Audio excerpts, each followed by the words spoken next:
As a home-ed mum of 6 children and 1 angel, you may think that I am ill-equipped to speak about keeping your children healthy when they go back to school, and you would have a point. However, over the years, our children have had plenty of stints, long and short, at holiday clubs and camps, and we've literally just had our last few days of 4 full weeks at holiday club with at least 4 of our children, some days starting at 8:30 a.m. and picking up at 3 o'clock.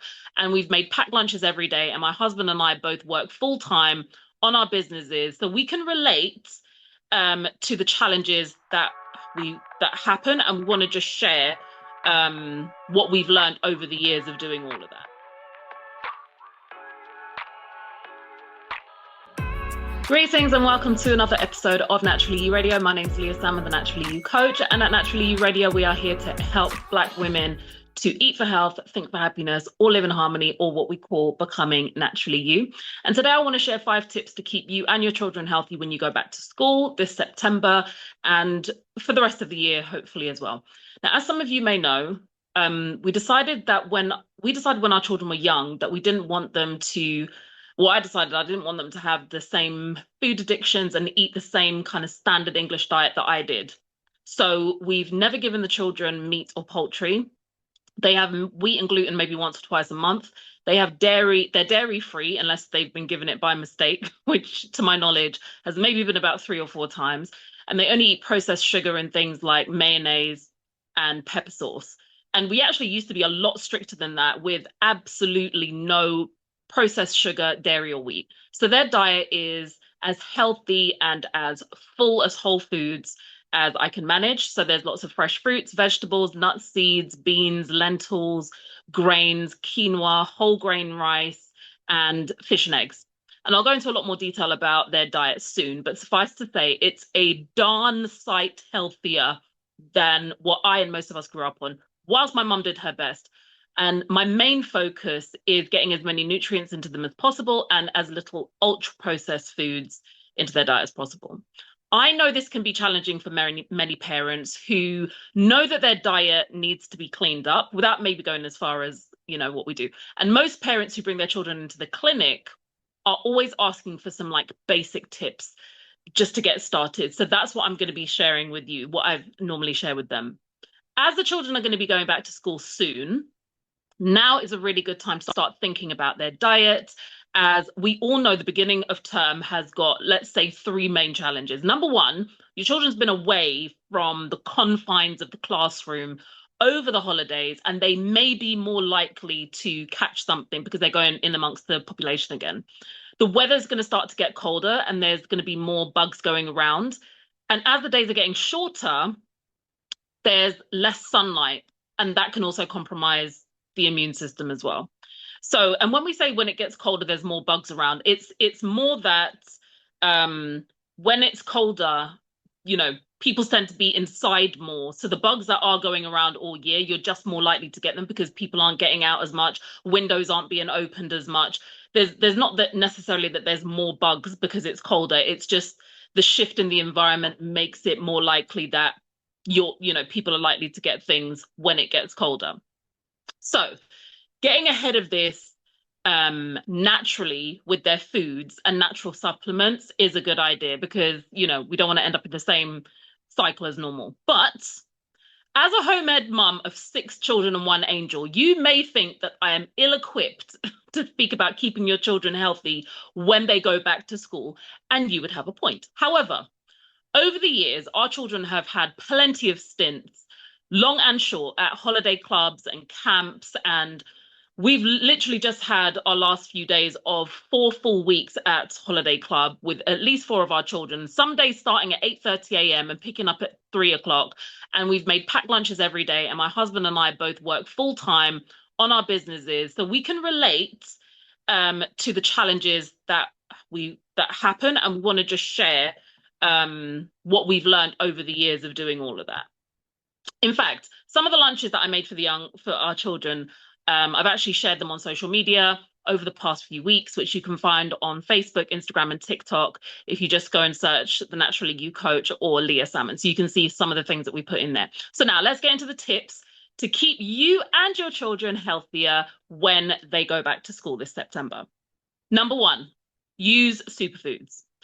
Our children's growing bodies are using up nutrients rapidly and replacing them with superfoods. And superfoods are basically foods that are pound for pound more nutrient dense than other foods. Doing this keeps them from being deficient. That will keep them growing healthy and strong.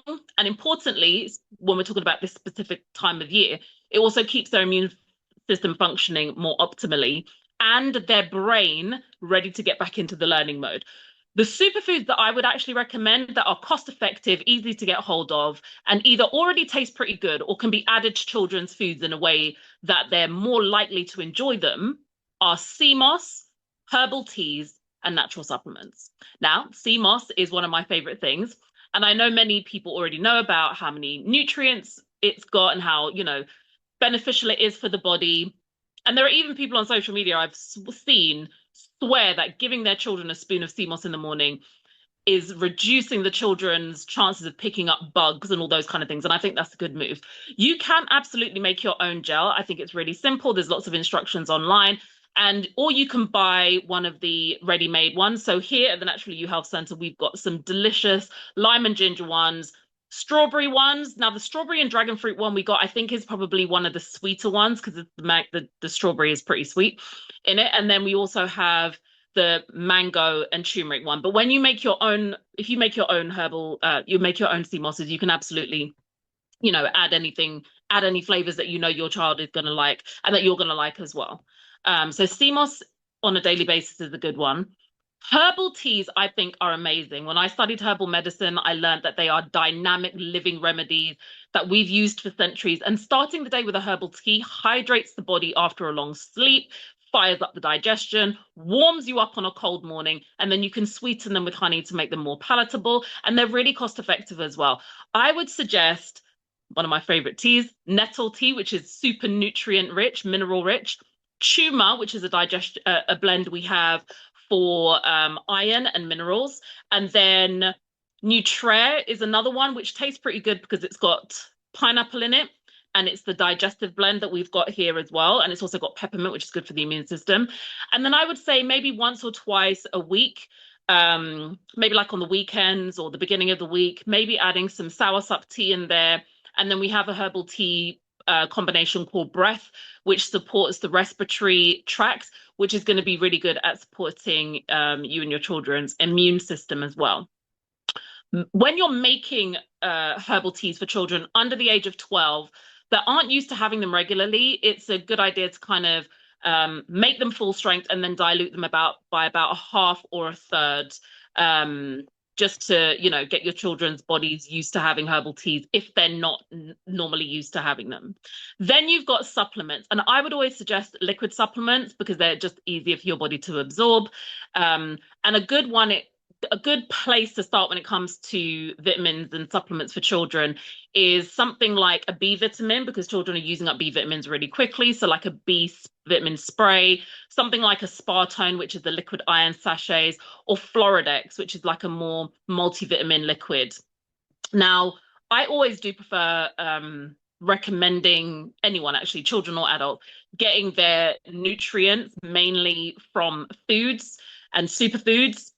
But supplements can be really convenient. They're more concentrated as well, and they're kind of, designed to be taken by children. So having a combination of all three throughout the week would also work really well. So some sea moss some days, herbal teas on other days, and supplements on other days. The second tip is to get as much raw food into them as possible. Fresh fruits, raw vegetables have got lots of plant-based vitamins and minerals, lots of fiber to keep them cleansed. And they're also a natural source of water, so it keeps them hydrated, which is really important for everything from their brain health and learning to detoxification and growth. So raw fruits and vegetables. Now, you could give them a piece of fruit with their breakfast. You could give them raw vegetable sticks or fruit in their packed lunches if they take them, or even adding things like lettuce to their sandwiches would be a good place to start if there's not a lot of raw food going in at the moment. The third thing that I would suggest is to get healthy fat into them daily. Their brains are big fatty muscles that need replenishing as they grow and as they learn.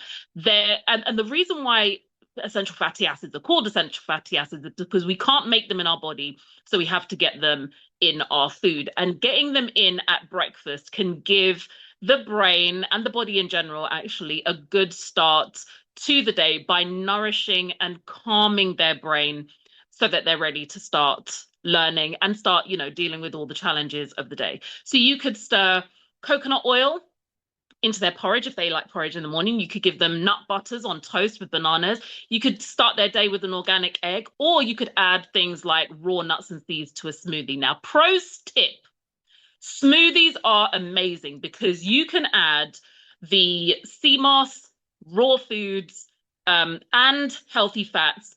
All of them can go into smoothies. You can chuck them all into smoothies, and with enough good tasting, strong tasting fruits, if you're having like a fruit-based smoothie, and with enough chocolate powder, to be honest, with enough chocolate powder and honey in a nut milk-based smoothie, most additions won't even be recognized. But if your children don't like smoothies, don't worry, because you can still follow the rest of the tips and get those nutrients in other ways. Number 4, as much as all the physical stuff to nourish and support them is important, nourishing and supporting their little minds and emotions is also really important. And this is where positive words, a hug and an I love you, have a good day, prince, princess, a note in their bag with a different motivational daily message, even a midday text message. This is where all of those kind of things come in. It's a really simple gesture. It could take less than 30 seconds, in fact, but it can really mean a lot to children. It can create that sense of connection with you and your child, knowing that you're, feeding into them and pouring into them and making that connection with them on a mental and emotional level on a daily basis. Do not underestimate the power that these kind of free moments of time can do to your children. Last but not least, look after yourself, mum and dad. Do everything that I've said to do for them for yourselves this week too. Get your superfoods in, get your healthy fats in, your raw foods. Speak kindly to yourself, and even consider what you're using to start your days.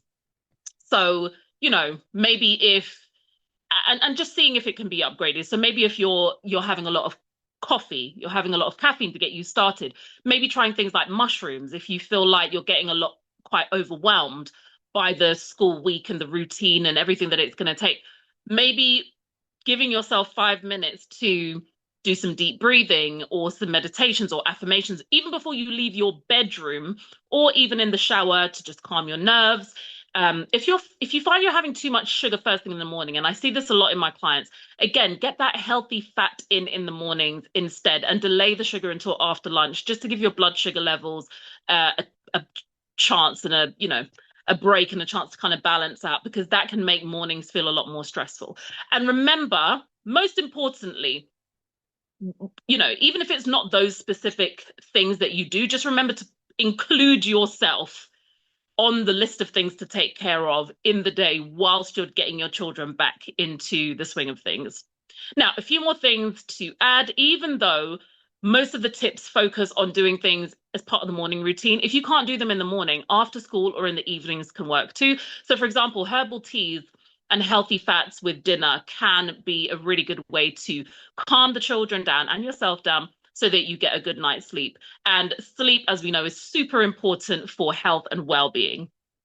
As with most of the things that I recommend in general, if you can do these things most of the time or most days, you're still going to make progress. So don't get too hung up on like having to do these things every single day and getting stressed if you miss a day.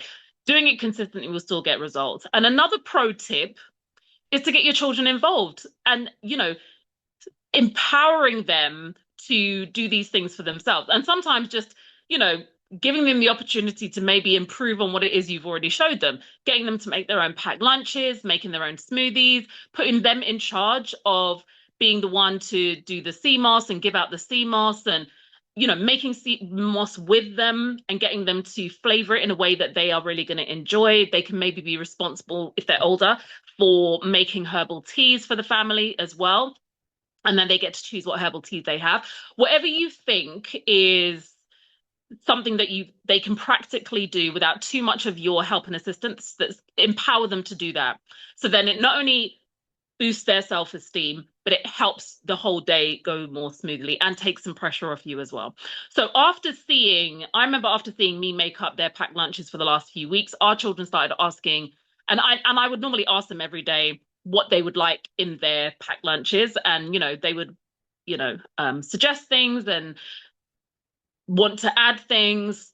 And in the last few in the last few mornings, they've actually made their own packed lunches, and it was my youngest too, and they very proudly showed me what it was that they made for themselves for their own packed lunches. And arguably their packed lunches did look a little fancier than the ones that I was putting together for them, which is absolutely fine.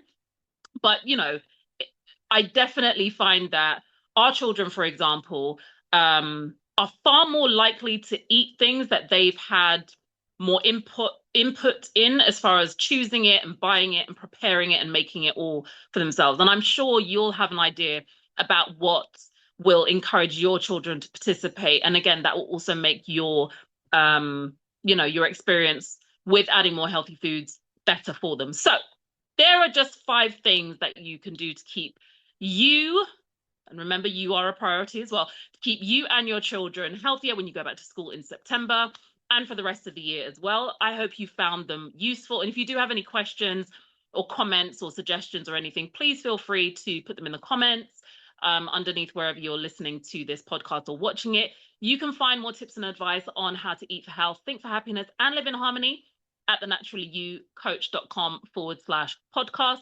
And on my social media, just search for thenaturallyyoucoach.com. I look forward to sharing with you again soon. And if you want to have, if you actually have suggestions of things that you want me to talk about in these podcasts, or even if you had suggestions of guests that you want to see me interview on this podcast, please do let me know. I look forward to seeing you and hearing from you and sharing with you again soon. Take care and stay healthy.